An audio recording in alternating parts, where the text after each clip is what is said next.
संघटनाच्या वतीने आज कोणत्याकडून काय करतात कोणत्या मागणी? नमस्कार, मी रवींद्र राजाराम माने, भारतीय मजदूर संघ सातारा जिल्हा सचिव असं माझ्याकडे दायित्व आहे आणि बांधकाम कामगार महासंघ महाराष्ट्र प्रदेश महामंत्री असं माझ्याकडे दायित्व आहे.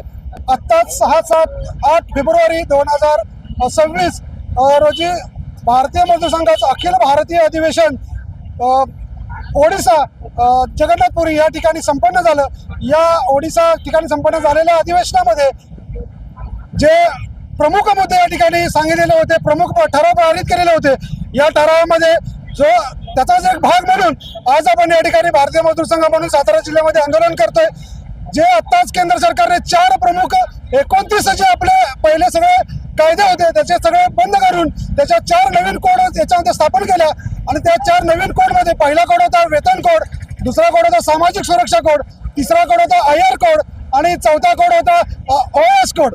की पहिल्या 2 कोडसाठी वेतन कोड आणि सामाजिक सुरक्षा कोड यासाठी भारतीय मजदूर संघाचे शिष्टमंडळ आणि केंद्रीय श्रम मंत्री मनसुखभाई मांडविया यांच्याबरोबर बैठक झाली आणि 2 पहिल्या कोडसाठी आम्ही मान्यता दिलेली आहे. पुढच्या 2 कोडसाठी ज्या कामगारांसाठी ज्या कामगारांसाठी ज्या त्यांनी अटी ज्या टाकलेल्या आहेत त्या अटी कट करून भारतीय मजदूर संघाबरोबर तुम्ही बैठक घ्यावी. त्यांच्या माध्यमातून तुम्ही त्या सगळ्या अटी कट करून सुलभ असं कामगार क्षेत्रामध्ये काम व्हावं यासाठी संघटनेनं काम करावं, त्याचबरोबर केंद्र सरकारनं काम करावं असं या ठिकाणी आपण मानलं नव्हतं. तरीही सरकारनं 21 नोव्हेंबर 2025 रोजी हे 4 कायदे लागू केलेले आहेत. त्याचाच एक निषेध म्हणून आज भारतीय मजदूर संघ सातारा जिल्हा या ठिकाणी आम्ही आंदोलन करत आहोत.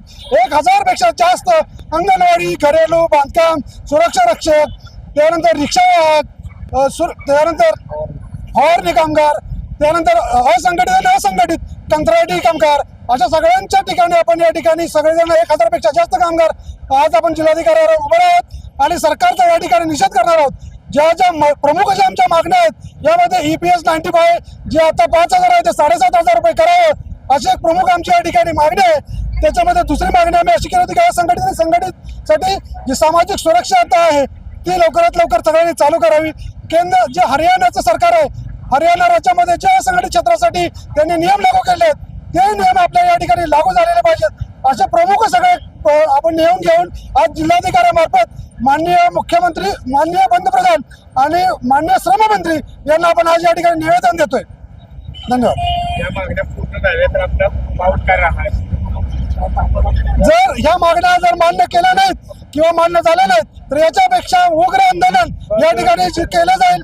यामध्ये सातारा जिल्हाच नव्हे तर प्रत्येक महाराष्ट्रातल्या, देशभरातल्या प्रत्येक जिल्ह्याच्या ठिकाणी आज हे आंदोलन होते आणि याच्यापेक्षा उग्र आंदोलन करून शासन दरबारी चक्का जाम करण्याचं काम या ठिकाणी भारतीय मजदूर संघ करेल असं मी सरकारला या ठिकाणी सूचित करतो. धन्यवाद.